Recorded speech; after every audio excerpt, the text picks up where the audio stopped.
దేవునికి స్తోత్రం. నేటి యొక్క ఉదయకాల వాక్య సందేశం వింటున్నటువంటి ప్రియమైన దేవుని బిడ్డరా, మీకందరికీ మన ప్రభువు రక్షకుడైన యేసుక్రీస్తు నామం పేరిట నా యొక్క వందనములు శుభములు మీకు తెలియజేస్తుంటున్నాను. ప్రియమైనటువంటి దేవుని బిడ్డరా, నేటి ఉదయకాల వాక్యమును మనం చదువుకుందాం. సామెతల గ్రంథము 26వ అధ్యాయము 20వ వాక్యము. కట్టెలు లేని ఎడల అగ్ని ఆరిపోవును, కొంటెగాడు లేని ఎడల జగడము చల్లారును. మనము అగ్ని రాచేయాలి అంటే,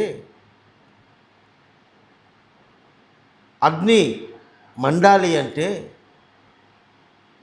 దానికి ఒక ఇంధనము కావాలి అండి. ఒక ఇంధనము కావాలి.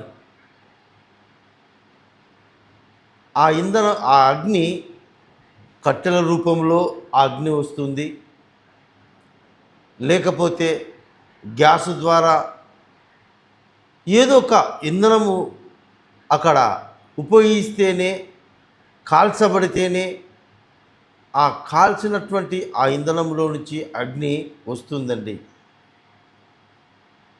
అలాగే మానవ జీవితాలలో కూడా గొడవలు, తగారాలు, సమస్యలు అనేవి ఏదో ఒక వ్యక్తి ద్వారానే అవి ప్రారంభమవుతాయని వాక్యం సెలవిస్తూ ఉంది.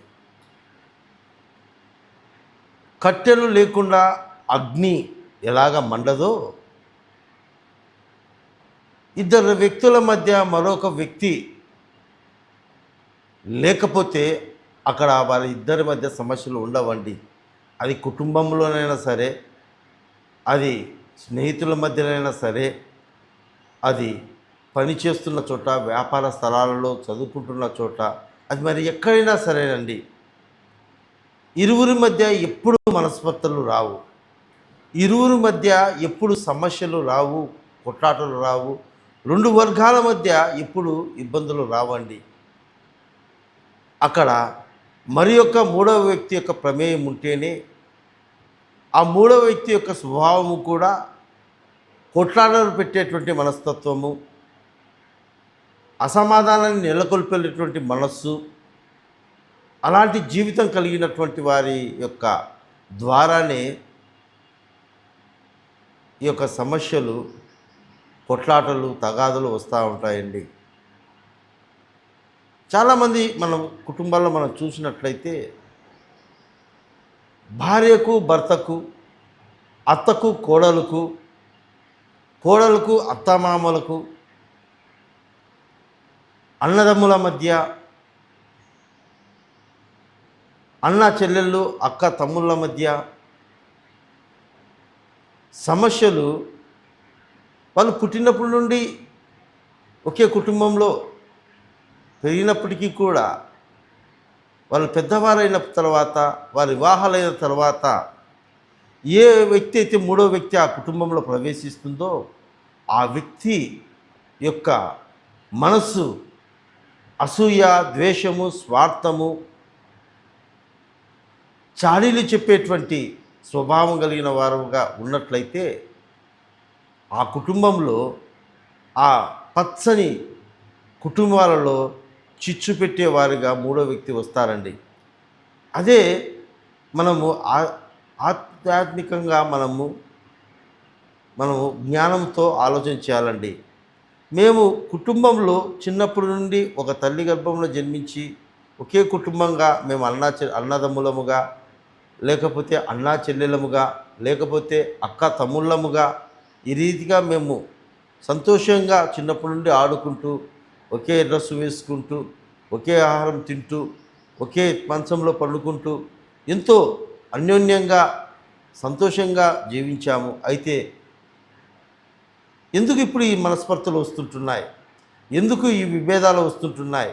ఎందుకు మా మధ్య ప్రేమలు చల్లారుతుంటున్నాయి అని ఒకసారి దానికి కారణం గురించి ఆలోచన చేసినట్లయితే మనం ఖచ్చితంగా ఆ సమస్యకు కారణము మన మధ్య ప్రవేశించిన మూడో వ్యక్తి అని మనం గ్రహించగలమండి.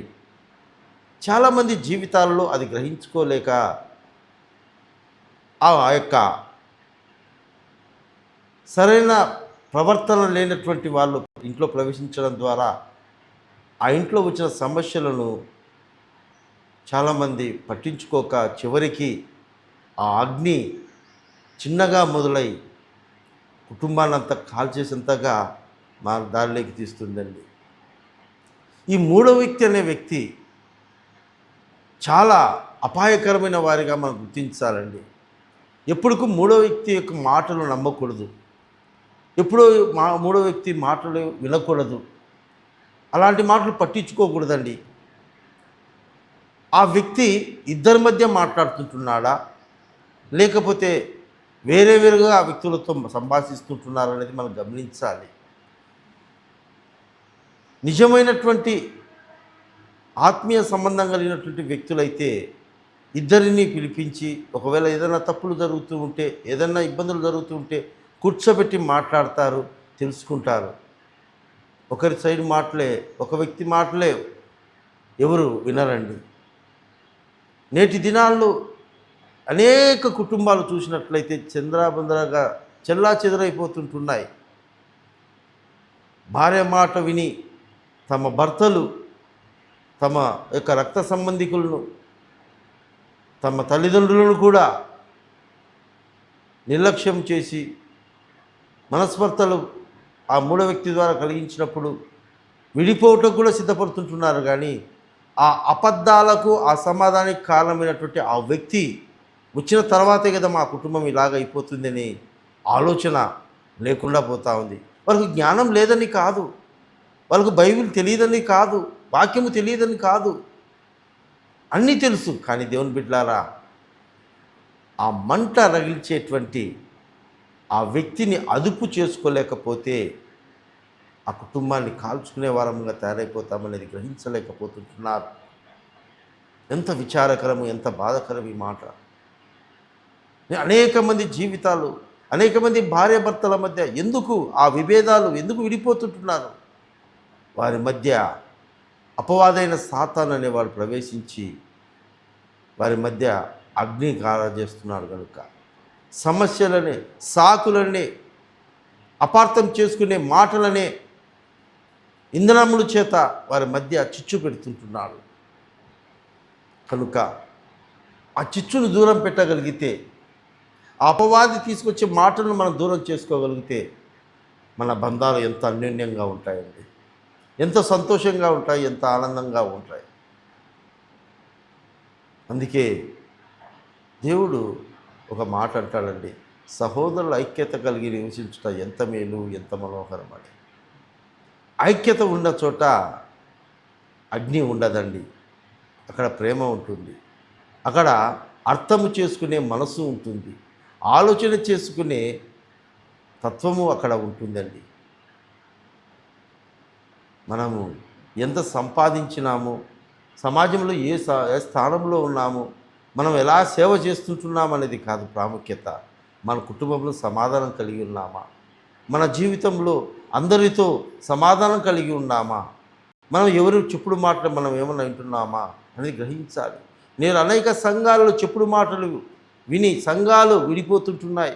సంఘాలు సమాధానం కలిగి ఉండవలసిన సంఘాలు కూడా గొడవలు, అల్లర్లు, కేసులు.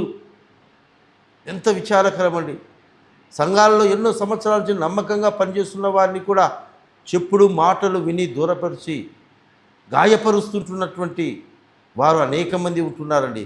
చెప్పుడు మాటలు వినడం ద్వారా అనర్థాలకు దారితీస్తుంది, కానీ అవి కట్టబడవండి జీవితాలు. కనుక ఈ ఉదయకాల సమయంలో ఈ యొక్క పరిశుద్ధాత్మ దేవుడు ఈ యొక్క సామెతల ద్వారా కట్టెలు లేని ఎడల అగ్ని ఆరిపోవును, కొంటెగాడు లేని ఎడల జగడము చల్లారును.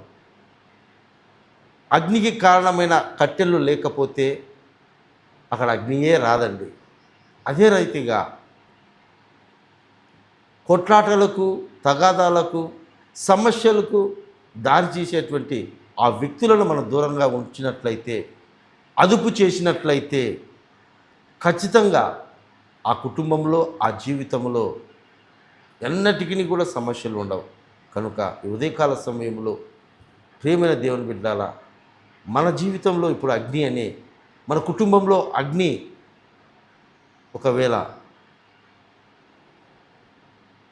అది రగులుచున్నదేమో, అది కొంచెం కొంచెము పెద్ద మంటగా మారిపోతుందేమో. కారణం ఆ కట్టెలకు, ఆ అగ్నికి కారణమైన ఆ కట్టెలు అంటే ఆ సమస్యకు కారణమైన ఆ వ్యక్తిని ఎవరినో గుర్తిద్దాం. దేవుని దగ్గర ప్రార్థన చేసుకొని దైవిక జ్ఞానముతో ఆ సమస్యలను, ఆ సమస్య కారణమైన వ్యక్తులను మనము దూరంగా ఉంచుకుందాం. ఆ రీతిగా పరిశుద్ధాత్మ దేవుడు తన యొక్క పరిశుద్ధ శక్తి చేత, తన జ్ఞానము చేత మనకు సహాయం చేయునుగాక. ఆమేన్.